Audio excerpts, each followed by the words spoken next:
Hello. It's Sunday, almost noon, and we have a trade. Screw the trade deadline. Who needs a trade deadline? We're doing it on Sunday morning before Ken gets up. Let's go.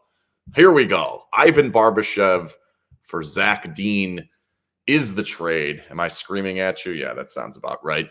Turn the microphone or turn your headphones down or whatever you're listening on. I'm excited. There's a trade. I don't actually love the trade, but we'll get into that later.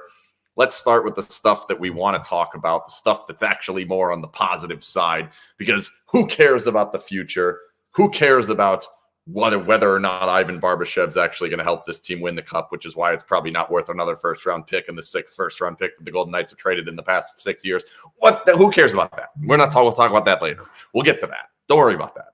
We're going to worry about that, but not right now. First, who is Ivan Barbashev? First of all, Ivan Barbashev is a forward. I'm calling him a forward because he plays all three positions. I would assume he'll play more wing here. Golden Knights are fairly full on centers. I think there's a possibility that maybe he finds himself as a fourth line center here. I don't expect that to be the case, but if he were to play center, I would assume it would be because they think he's better than a Brett Howden, and they're using Nick Waugh as a winger. I don't think that would make this trade look very good if that's where we end up, but I do think it is possible. Let's keep that in the mindset that it is possible that he plays center. He has played center this season. He's played all three forward positions this season. I think he can work on either wing, so at the moment, we're not going to worry about that. I don't think his game is necessarily all that offensive, despite the fact that he does get some points. I don't think his game is this type of game that you have to have him in the right place to get his shot off, doing, on the right side to do the things that create the offense. He's more of what we've been talking about, guys. You do want to sit in front of the goal. He scores, forechecking, hitting, making things happen that way. I do think in that respect, obviously, we've been talking about this for a while. That is a good fit. It also is a good fit in the fact that he's depth. He now is going to push someone out of the lineup. My guess would be a Matteo. I think it is possible that it's Cotter. Cotter did not play a second in the third period last night, did not play in overtime, then takes the shootout attempt, does not make the shootout attempt. We'll see who this ends up pushing out of the lineup. Of course, for now, it's going to be Byron Froese. We'll see when Nick Waugh gets back, but it's going to be Byron Froese for now. But once we get Nick Waugh back, I've got a couple of slides of things that we can look at of different lineup combinations, but I'll concentrate more on Barbashev. He hits a lot. 8 per 60 is what I think I just saw, or it's a lot. So he's definitely going to hit guys. He's definitely going to be in on the forecheck. He's going to be a physical type of player. He plays strong, hard, whatever the term is. I don't know what the term is. Let's put it this way. When you watch him play, you're going to know that there's a physicality aspect to his game.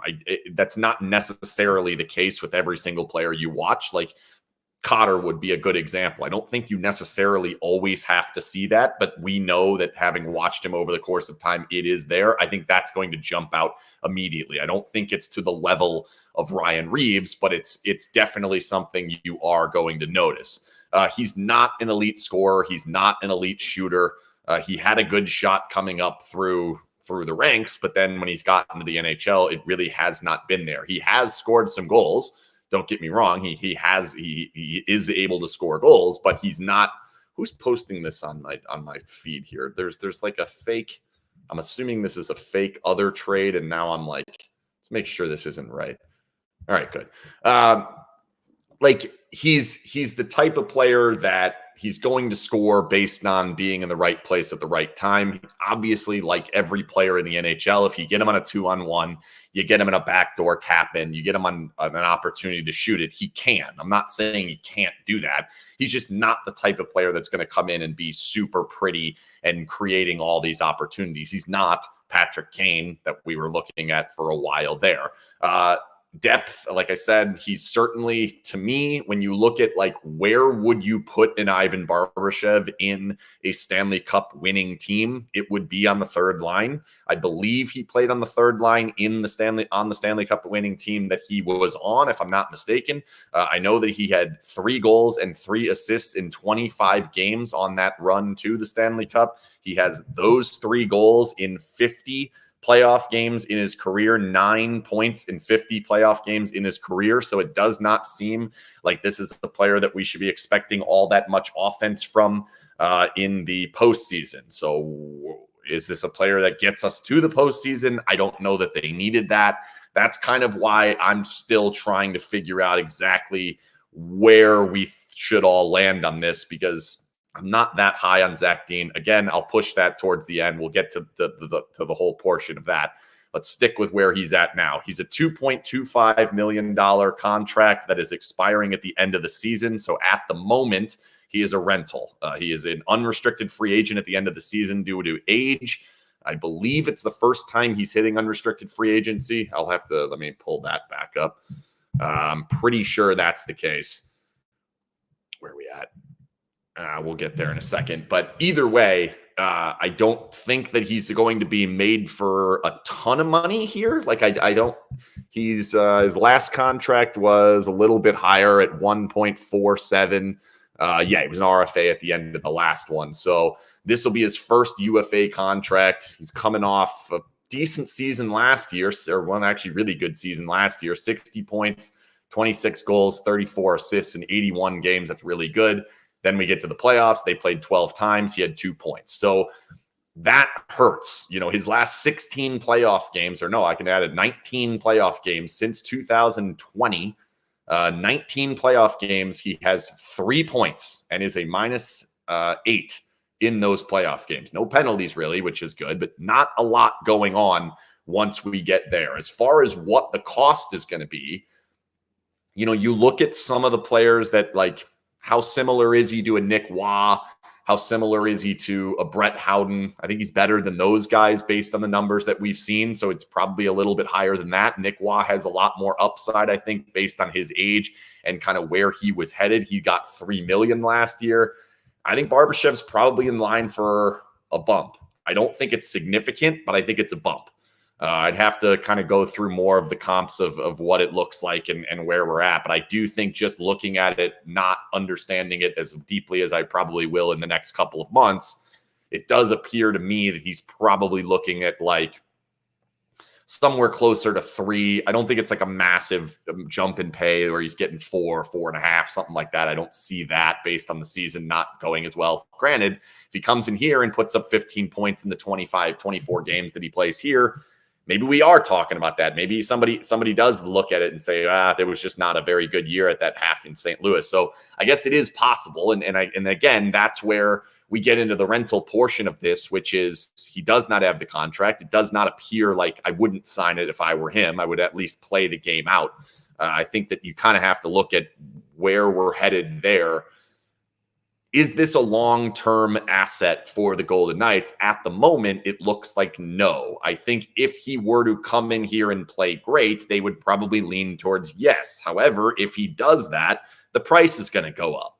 So it's, again, another instance of buying an asset, and it's not a cheap price. Like, we'll talk about Dean. I'm not that high on Dean. I had him 5th on my rankings. I'm not that high on him. However, you're buying an asset that is, I wouldn't say he's at a low point or a high point. He's kind of just in the middle there. You spend this first-round pick for him, and now in 25 games plus the playoffs, I think it's 24 games now, right? 49, 50, 23 games now that I think about this.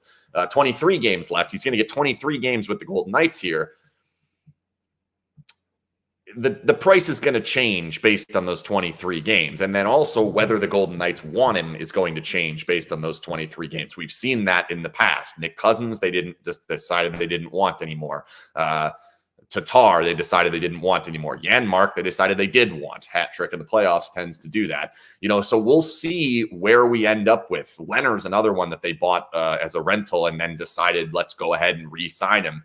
And we'll see how that ends up going. I think it, again, further complicates where you're at on the salary cap and where we're headed next year. But let's get back to kind of where this goes. I made a couple of these things here to show the lines because it's a lot easier on me when I can actually see them. So this is the first one. Here we go. Hang on. Uploading. This is the first way I see it, which is Barbashev goes to the top line just in the place that Cotter's been playing. Wah would then fill in on the second line with the Misfits, Smith and Carlson. Then you leave your third line. I think that's kind of the key to how I landed on this lineup, is that the Carrier, Kessel, Stevenson line has been as successful as we've seen out of probably all three of those players. I guess there's an argument Stevenson was better with Eichel and Stone, but we don't have that option anymore. So I think you get the best out of Carrier there. I think you get the best out of Kessel there. It makes sense to kind of leave that. It keeps your depth. This kind of leaves a hole for that second line right wing spot, I guess, or left wing, deciding on how, if you want to play Smith on the other side, you could do that as well. I do think you look at this roster and it still feels one winger short, at least. Obviously, Mark Stone would change this roster in a big way. If you plug Mark Stone in there, wherever you decide to plug him in, where I have Marchessault now, you plug him in where Wah is, whatever. If you were to do that, all of a sudden it looks a little bit better. However, I do have Ivan Barbashev listed as a number one left wing here. And I think in basically any scenario you go through, he's probably going to be either in the top two lines, or if you decide to go with a fully balanced lineup, then he falls down to what would be quote unquote a third line. But I think in many ways, he's going to find himself into the top 6 to 7 forwards on this roster, which is not necessarily, in my opinion, still where you want an Ivan Barbashev if you're planning on winning a Stanley Cup. I don't believe he was a top 6 forward on that team. I'd have to go back and look at that Blues team, but just off the top of my head, I can think of 4 just off the top of my head that were better, and then they had the kids coming up. So I'd have to go back. I can't say I remember their run. That run pissed me off because the Golden Knights got screwed out of the playoffs that year, so I didn't watch as much playoffs after that. Pissed me off. But so that's the one way, and then here's the other way. This is the other way that I actually think makes probably more sense for long term, more sense for what's actually going to happen, because I don't believe, and I know that it's getting ridiculous, I'm not sure I believe that Carrier, Stevenson, Kessel is a dominant playoff line. I don't think that that's going to work. And I actually feel like we've seen it fall off a little bit over the course of the last couple of games. I didn't think that they were particularly great last night either. Not to say they were bad. They just weren't particularly great. And now you have the opportunity to move things around a little bit here. So we'll see. This is the other way. So this is basically just Barbashev becomes Mark Stone. So it's Chandler, Stevenson, Eichel, and Barbashev, and then you have the Misfits. And then that's where that third line, like we've seen portions of this before, where maybe Cotter fits where I have Carrier there. You can move Howden there. You could potentially do some different things. The benefit to this is obviously getting the Misfits back together. You have Amadio who can plug in if somebody were to get hurt. Basically anywhere across that lineup, you can put in Amadio. That's a benefit that I like, is that if we can find another, like right now we have a set of lines that I feel like it's actually fairly comfortable, but any plug in or any take out really shifts everything around. And that's why we end up with the last one that I had here, because you have to keep Carrier, Stevenson, and Kessel together. Now, all of a sudden, your second line is a hole. We don't love Nick Wah as a winger. I don't know that Cotter necessarily fits next to Smith and Carlson. I guess you could do that. Cotter would play on the left. You flip over Riley onto the right. I think there are different ways to do it. Or you go with this plan. But again, here I am again. I don't know that, to me, I'm not sure Barbashev's the right fit with Eichel. And yet both of the lineups that I've come up with, I think that's how it's going to land. I guess in that sense, you can then switch Barbashev and Marchessault. Then you end up with Smith, Carlson, and Barbashev. Marchessault's up on that top line. That line should have some success, not horribly defensive. So we'll see that. It feels to me still like you're short one. I do feel like you're still short one, which brings us to the next topic, the one that most people ask me when I ask for questions for this, which is, are they done? My guess would be no, they're not done. So we have 2 games between now and the deadline, so they'll have to figure it out through there. Who knows if Nick Wah is going to play in those games? My guess would actually be he will not, based on the fact that he did not skate yesterday, obviously did not play in the game. They're off today. Thanks. Trade comes up while I'm not awake. Here we go. Nonetheless, I don't expect Waugh to play, so I think you just kind of fill Barbashev in and make your lineup from there. Then we get the next move that I think is on the horizon, and I don't know how they're getting Timo Meier. I look at what they have left in the tank, and I don't know how they're getting Timo Meier. If you plug Timo Meier into this lineup, to me, it's the best lineup in the conference. You still have your question mark in the goal. Brossoit's been really good. Thompson's been good at times. Hill's been good at times. None of them are all that proven in the playoffs. We'll see. You're going to have to go through some teams that score to get there. Like I'd imagine there is a series with Edmonton at some point. I'd imagine there probably is a series with either a healthy Colorado or a buzzing Dallas if we end up getting there. I think that the next move, if there is another move, and I would guess that there is going to be another forward. It's going to be someone who is able to score. I don't see how it's Meier unless they give up the farm. And so, yeah, so young boy here, Brisson, Waugh, and a first. I don't think that's enough. That's kind of where I'm at on what it's going to cost. Like, I think it's, I guess maybe you throw a second in there. And you're talking about it. So now, if that were to be the case, and I'll pull this thing up again, the tweet that I just sent out. If they were to do that, so if they were to get Meier, they will be without all of their first-round picks for the first 8 years in franchise history. So if they are to get Meier, you have to assume Brisson's in there. You probably would assume that the 2022 pick is in there. So we're now talking about all of the first-round picks between 2017 and 2022 no longer on the roster. And even most of the players, like not most, but Pacioretty's no longer on the roster. Tatar's no longer on the roster. We'll see what happens with Barbashev. They just gave up Dean to get Barbashev. That potentially could be a rental. You could be looking at draft picks from 2017 all the way to 2022, and basically no one from it is on your roster outside of Mark Stone and Jack Eichel. And I guess Meier would still be at that point. But you have to imagine there's more that someone else is going to offer. New Jersey probably would be that team. All of a sudden, now St. Louis has another first-round pick asset. We'll talk about Dean. I'll get there, I promise.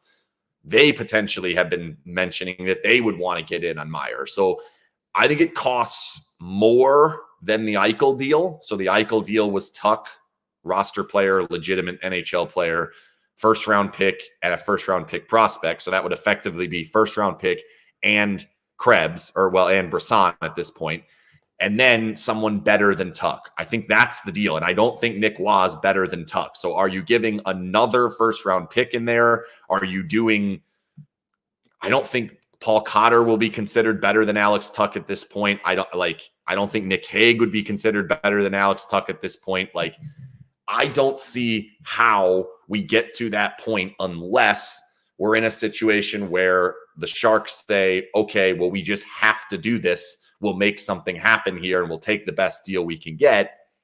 If that's the case, then I guess maybe we are looking at something like Brisson, Waugh, and a first, or Brisson, something of that sort.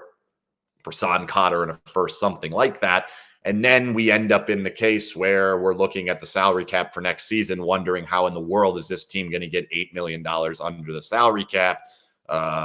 And it inevitably means Carlson or Marchessault's gone, or, I guess you're probably going to have to pay somebody to take Martinez. We'll get to that if we end up getting to that. But I do look at it and say they're probably needing another forward if the plan is actually to take a complete run at this and try to win the Stanley Cup this season, which trading a former first-round pick who has not even made it to the AHL yet for a player who is a current rental, who doesn't really score, who fits what in theory should make you better, getting you more depth, getting you more physicality, being in front of the goal. Like, I understand the Barbashev trade. Like, I'm not saying I don't understand how Barbashev makes it. What I don't fully understand is what the plan is for Barbashev in the future. And if it's flat out, we're getting him for 23 games and a playoff run, I don't think you should be giving up another first-round pick asset for that, even if the fact you believe, and I do,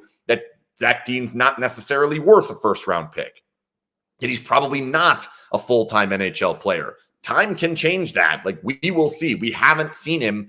I haven't really seen enough of him to be really comfortable in that. I have certainly seen enough to say I don't see the flashes that would scream first-round pick about this player. Nonetheless, he was a first-round pick. He has not even made it to professional hockey. He was in a system that has not really developed high-end prospects to this point, that being the Golden Knights system.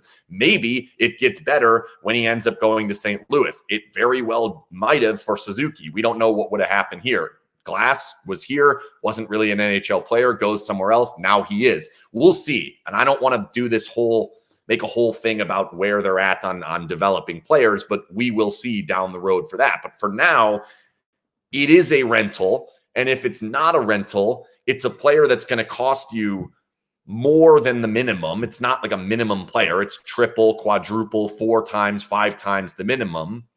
If they end up going that road, someone else has to go. So it's not just Zach Dean if we're looking at that. Like, when we get to next season with Leonard coming back to get rid of the other 2 goalies and then Stone coming off long-term IR, they're going to be over the salary cap again now with Ivan Barbashev in the plans. So we're doing the same thing we've done in the past, which is buying an asset for a price that is not necessarily a bargain bin price. I don't think that a former first-round pick for Ivan Barbashev is a bargain bin price. I don't think it's horrible. I'm not sitting here and saying I think it's a terrible move. Like, I think it would have been worse if it were Brisson. I think it would have been way worse if it was the 2022 first-round pick, 2023 first-round pick. I feel like I might have felt a little bit better with it being a second-round pick. Maybe. I don't know. I'd have to really think about that one. But it's not a cheap price, not a horrible price. And now you're probably, if you're planning on keeping this guy, either he goes away for absolutely nothing, and now you've just gotten 23 games plus a playoff run, must result in a Stanley Cup championship. If that's the case, if that's what the plan is, you better win the cup. I can see people saying, we can get to the final and that'll be good enough. And then, is it wrong that whatever. When you buy rentals, you better be winning things, and you better be winning legitimate things. And to me, the only legitimate thing the Golden Knights have not won is the Stanley Cup. They've won a division. They've won a conference. They've made it to the cup final. They've been to the conference final multiple times. Like, you need to win the cup now. It's time to win the cup now. So when you make this move, and I'm going to sit here and say, I don't think that this is the move the Golden Knights thought, this is it. This is the difference. We were not going to win the Stanley Cup. Now we are going to win the Stanley Cup. I don't think that that's the case. I think there's more coming.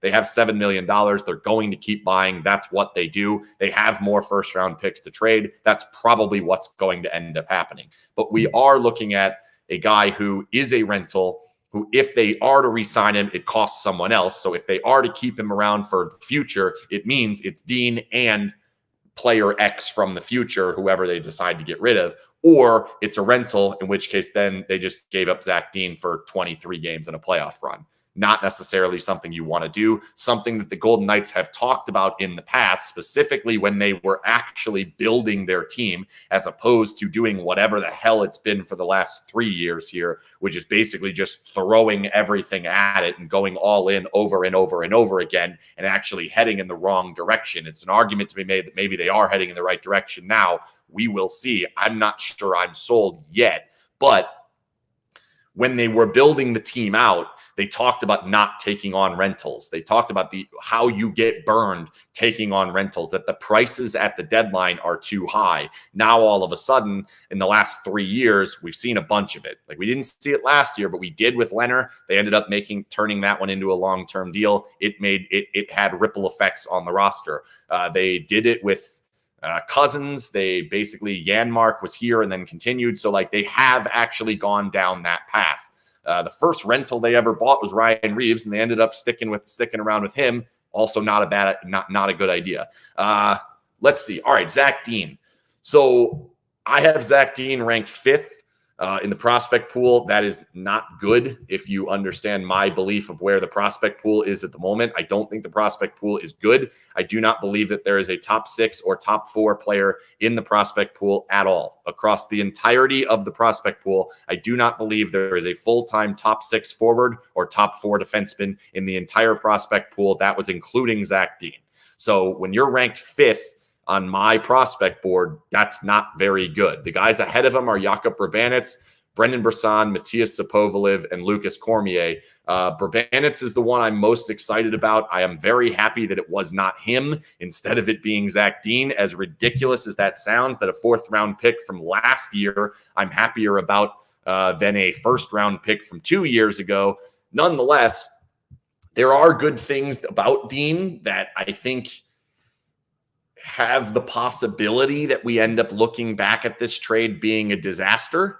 And that is, he was on Team Canada that did win World Juniors, and he did play across the entirety of that competition. I didn't think he was particularly great. However, he certainly was not a problem. I never watched the games and thought that guy doesn't belong on the ice with the team that was the best team that won the World Junior. So he was doing that. I do think that there is a speed to his game. There is a directness to his game. He does play the style of game that should translate through the AHL and into the NHL. He should be an NHL player. I don't know how great of one he's going to be, but I do believe he should be an NHL player. So I do think that as much as I don't think he's a high-end NHL player, I don't think they just gave up the second coming of Nick Suzuki. But I also think that they did give up something here. Like it is a former first-round pick. It is a player that I don't think has quite scratched the surface yet of what he could potentially be. Now that he's going to be with a team that has more opportunity, that is trying a little bit of a rebuild, it would not shock me if this deal goes down as Ivan Barbashev, the rental, comes in and does, let's say, 10 points in the 23 games, call it 2 goals, maybe 3 goals in the 23 games. I would say in the playoffs, I'd expect Barbashev to get a goal and 2 assists for every 15 games they play, 10, let's call it 10. So if they play 20 games, I think he'll get 2 goals and 4 assists. If they play 25 games, I think he's either 3 or 20, whatever. You do the math. I lost it in my head as I was trying to do it there. And then I don't think it's going to be overwhelming. I think there's an argument to be made that he might be the right fit, that maybe you find a line combination that you like him on and that he does fit in well. I think that's the part that we're going to have to wait and see. But to me, if he's a good fit, if things go well, the price is going to go up. So he's going to be pushing $3 million. And other teams are going to be looking at him coming off of a trip to Vegas and then a trip to the playoffs and how it all goes. And he's going to have some value. So if they keep him, now the trade is Barbashev for the future for Dean and something else. Or it's rental for Dean. I think rental for Dean's going to look bad. That's kind of how I view it. So I don't think it's like if I'm grading the trade, it's like a C minus. I don't love the price of giving up a former first-round asset that hasn't proven himself at all. So he's still in the minor system, still playing in World Juniors. I don't think that that's great for a rental that doesn't necessarily score. He does fit some of what you're trying to do. I'm not saying that. He does fit some of the problems, some of the holes that the Golden Knights have. He does offer depth. It is going to push an Amadio or a Cotter out of the lineup, which means when they have their inevitable next injury, that player comes back in and we feel a little bit better about it. I do feel okay about that. But on its face, I don't love the trade because of the fact that it is a rental at the moment. He does not score, and I do not think that he is necessarily the missing piece to what they need to do. If all of a sudden they have a Timo Meier behind him and now we're 100% fully all in for this cup run, then I feel better about having Ivan Barbashev on the roster. So if there's more to come, then I would feel better for it. So we'll see if there's more to come. I do think they need another scoring winger. I don't think looking at this roster, and I'll put it back up, the forward group, I don't think looking at that roster, you're beating any of the teams that are going to make it to the final in the East. I don't think you beat a halfway healthy Colorado, and I'm not sure you're getting past the Dallas team that they saw last night that is in a funk and still came in here and played a pretty darn good game. Golden Knights kind of gave that thing away, and at the end, not able to score in overtime. They get the ridiculous save. They did have an unbelievable goalie performance. So like last night's game's tough to kind of judge how you walk away from that one. But man, I just look at this and like, I don't know that your scoring woes are all of a sudden going to get better. Like you look at that roster and you think about, okay, so where were we in the past couple of playoff runs compared to this one? There was a Pacioretty in that lineup. There was a Mark Stone in that lineup. Now there's an Eichel in the lineup that was not in there. There's a Kessel in the lineup. There's a Barbashev in the lineup. I don't know that we're replacing this with much more offense. And also, I think the blue liners do less in this system offensively than they had in the past systems under Gallant and under DeBoer. So I think you're actually going to potentially get less offense. They spend more time in their defensive zone. I think when the playoffs come around, this team's going to have trouble scoring. And buying Ivan Barbashev, to me, does not solve that problem. On a scale of 1 to 10, what are the chances you think the Golden Knights trade for Meier? First, before I answer that, I want to tell you that all Periscopes this season, including trade Periscopes that happened before I'm awake, are brought to you by Conler & Associates CPAs. Conler CPAs are fantastic tax experts. Will help you with all your tax questions and problems and all sorts of tax stuff. Tax day is not that far away. Tax day is not before the trade deadline, but it is before the end of the NHL regular season. So we're not that far away. Go to conlercpa.com, KONDLERCPA.com, and tell them SinBin sent you. They'll hook you up with a free consultation. All right, where's that question again? On a scale of 1 to 10, what do you think are the Golden Knights' chances of trading for Meier? I put them at a 3. The reason why I don't think it's likely is because when push comes to shove, I think that the offers that are going to come in from New Jersey and or other teams, because I don't believe that there are no other teams lurking around on this. I don't think it's a final 2. I'm not saying that doesn't mean he goes to New Jersey or Vegas. I'm saying it's possible that another team is in there when this price does come down from where it was. It's the reason it's taking so long is because the price is going to come down. I just don't think the Golden Knights have the asset pool to actually pull this off. And if they do, I would imagine it comes without the contract extension, which means when they do the contract extension, we're talking about whatever the deal is plus 2 of the misfits.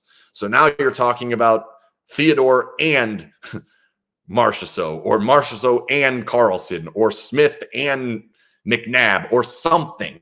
2 guys who were here for a while go if Timo Meier comes. Like we're playing the same game that we played with Eichel. We're playing the same game that we played with Pietrangelo. We're playing the same game that we played with Leonard. You make this move, you're changing the roster for the future. Now, for now, if you look at this and you say, can they get Timo Meier without taking a single player off the roster? If that's the option, don't take a single guy off the current roster, which I don't think that that's how the trade would work. But if we can do that, and all of a sudden Meier's in, and now Cotter or Wah or Kessel or somebody like that gets pushed out of the lineup, now all of a sudden you are kind of immune to a potential injury that's coming up. You are in a better spot with your depth. You have more diversity in how you're going to score because Meier's the type of guy that is going to go to the front of the goal. You are probably the best team in the Western Conference, assuming Colorado does not get healthy. If Colorado gets back to full health, I think that's a good series. Goaltending becomes a huge question at that point. Do I feel like it's acceptable to go all in? I still don't. I still don't feel that way because I don't think you're getting Mark Stone back, or at least if you're getting Mark Stone back, I don't think you're getting the elite Mark Stone back in your lineup. You may end up having a shell of Mark Stone back. I don't know that the goaltending is going to hold up. I think we're seeing more and more about Brossoit being potentially the best option. We'll see. We need way more data on that before we get to that point. But he's certainly making a case for it. And I've been trying to make that case for a while, saying, give this guy a shot. He might be your best option. And we're now all of a sudden seeing it. So I guess with the Barbashev deal, with potentially a Meyer deal in the future, there does seem to potentially be a path of being the best team in the Western Conference. And if you can make the best team in the Western Conference, I guess you kind of have to, you gotta have to consider it. The problem is, if they trade for Timo Meyer, if they trade for Ivan Barbashev, which they have now done, which means you're wiping out all of your first round picks since 2017, and you'll probably not have your next one. So we're looking at 7 years of first round picks, including bonus first round picks that the Golden Knights had and were given basically through the expansion draft, taking a team from a Stanley Cup final that had all of them to where we are now. You damn well cannot just make the Stanley Cup final. You must win 16 games. If they make a trade that involves Brendan Brisson or the next first round pick, they must win the Stanley Cup now. Like this season, not anytime in the future, because it's going to get harder and harder and harder, and they're going to have less and less and less assets, as we're seeing now, right now. They must win it right now if they make that move. That's why I'm not sure that's the right move to make, because you eventually are going to have to look at what's going to come next. And it gets scarier and scarier and scarier. And then if the plan is Timo Meyer plus an 8-year extension, you're going to be in the situation where you're asking to trade Timo Meyer in year 3 of that extension, because we're finally restarting. Like it gets super dicey in the future if they were to make that move. But I get it. Again, I get it. You have Barbashev, he fits, or at least should fit. And then if you put Meyer in this, yeah, you're probably the best team in the Western Conference. They might already be. I don't know that I necessarily feel like they're the best playoff team in the Western Conference at the moment. I do think that they're one of, if not the best regular season team in the conference, especially with the health that they have at the moment. If they had Mark Stone, yeah, they'd be even better, but they may not have Ivan Barbashev if they have them. And then where are we? Whatever. Don't worry about that. Playoffs, different game. And I don't think Ivan Barbashev helps the playoffs all that much. We'll see. That's all I got for today. Thanks again to Conler & Associates CPAs for sponsoring all of these. I'm sure there'll be more of these because the Golden Knights are going to keep making trades. This isn't it. I promise you. Well, I shouldn't promise you because I guess it could be, but I don't think this is it. I think there's more coming. We'll see. Good day. I almost said good night. It's not good night. It's only noon. Good day. Have a good